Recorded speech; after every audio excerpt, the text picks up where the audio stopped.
अस्सलाम वालेकुम नाजरीन। ड्रामा सीरियल जेंटलमैन की कहानी में आएगा उस वक्त एक मेगा ट्विस्ट जब रहमती और इकबाल मुन्ना एक बार फिर एक दूसरे के आमने सामने आ जाएंगे। हम देखेंगे नाजरीन कि रहमती इकबाल मुन्ना को 1-to-1 मुलाकात के लिए फोन करके बुलवाएगा, मगर ये मुलाकात 1-to-1 नहीं होगी क्योंकि रहमती मुअज्जम को ताकीद करेगा कि पहला बार हमारी तरफ से होना चाहिए। और इकबाल मुन्ना जो कि रहमती की नेचर को अच्छी तरह से जानता है, इसलिए वो भी पूरी तैयारी से जाएगा रहमती से मिलने। और जिस वक्त रहमती इकबाल मुन्ना को फोन करके मुलाकात के लिए कहेगा तो जरनाब भी इकबाल मुन्ना के घर में मौजूद होगी और वो भी इकबाल मुन्ना और रहमती को बातें करते सुन लेगी और इकबाल मुन्ना को मना करेगी कि वो रहमती से ना मिले क्योंकि उसे ये खौफ होगा कि रहमती एक बार फिर इकबाल मुन्ना को नुकसान ना पहुंचाए। लेकिन इकबाल मुन्ना जरनाब को समझाएगा कि इसका रहमती से मिलना जरूरी है। और फिर जब रहमती के पास जाने से पहले वो जरनाब को घर ड्रॉप करने जाएगा तो रास्ते में इनकी मुलाकात फारिस से हो जाएगी। फारिस तो जरनाब और इकबाल मुन्ना को एक साथ देखकर जल बुनकर कबाब हो जाएगा, मगर मसलियतन खामोश रहेगा क्योंकि वो तो पहले ही रहमती से मिलकर इसके साथ इकबाल मुन्ना को रास्ते से हटाने और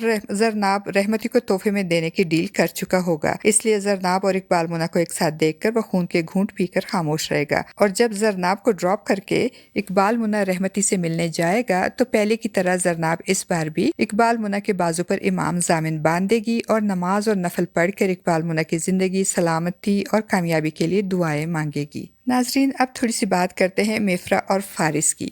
तो फारिस को जब से डीसीओ की पोस्ट मिली है, इसके तो पांव जमीन पे ही नहीं टिक रहे होते। वो एक तरफ रहमती को बुलाकर उसके साथ डील करेगा कि अगर रहमती ने इकबाल मुन्ना को मार दिया तो वो तोहफे में उसे जरनाब दे देगा, और दूसरी तरफ वो जरनाब को फोन करके उसकी तजलील करेगा और कभी उसको साली कहकर बुलाएगा और कभी इकबाल मुन्ना को उसका यार कहकर पुकारेगा। और मिफ्रा भी अब फैसला कर लेगी कि वो फारिस से शादी नहीं करेगी क्योंकि मिफ्रा का अंकल मिफ्रा से कहेगा कि तुमको फारिस से शादी नहीं करनी चाहिए क्योंकि वो एक एम्बिशियस शख्स है और ऐसा शख्स अपना गोल हासिल करने के लिए जो भी इसके रास्ते में आता है उसे रोंदते चले जाता है। तो मिफ्रा अपने अंकल से कहेगी कि फारिस को डीसीओ की कुर्सी तक मैं जानबूझकर लाई हूँ क्योंकि मैं ये देखना चाहती हूँ कि कोई शख्स जमीन से 2 फुट ऊंचा चलने लगे तो जमीन पे चलने वालों के साथ क्या सलूक करता है। और मिफ्रा जो फारिस को डीसीओ बनाकर इसका ज़र्फ देखना चाहती है कि कुर्सी और पावर के जुनून में फारिस किस हद तक गिरेगा, इसीलिए वो फारिस की एक एक हरकत पे नजर रखेगी। और जब उसे फारिस के जरनाब को फोन करने के बारे में पता चलेगा तो वो फारिस को मजबूर करेगी कि वो जरनाब से माफी मांगे। और फारिस जो मिफ्रा के हाथों किसी कठपुतली की तरह नाच रहा होता है, वो जरनाब को फोन करने और उससे माफी मांगने पे मजबूर हो जाएगा। और नाजरीन, कहानी में तो मेगा ट्विस्ट उस वक्त आएगा जब रहमती और इकबाल मुन्ना एक बार फिर एक दूसरे के आमने सामने आ जाएंगे और रहमती इकबाल मुन्ना को गुस्सा दिलाने के लिए अपने फोन पे की हुई बातों से यकसर मुकर जाएगा और इकबाल मुन्ना से कहेगा कि हम दोनों इस लड़की को छोड़ देते हैं, ना तेरी ना मेरी। तो इकबाल मुन्ना को गुस्सा आ जाएगा और वो रहमती से कहेगा कि नाम मत लेना इसका। रहमती कहेगा कि इस लड़की की वजह से हम दोनों के दरमियान लड़ाई हो रही है, इसी वजह से मैंने तुम पे पहले भी गोलियां बरसाई थी लेकिन तुम बच गए। तो इकबाल मुन्ना कहेगा कि इसमें तुम्हारी गलती है, तुमको चेक कर लेना चाहिए था कि मैं मरा हूँ या नहीं।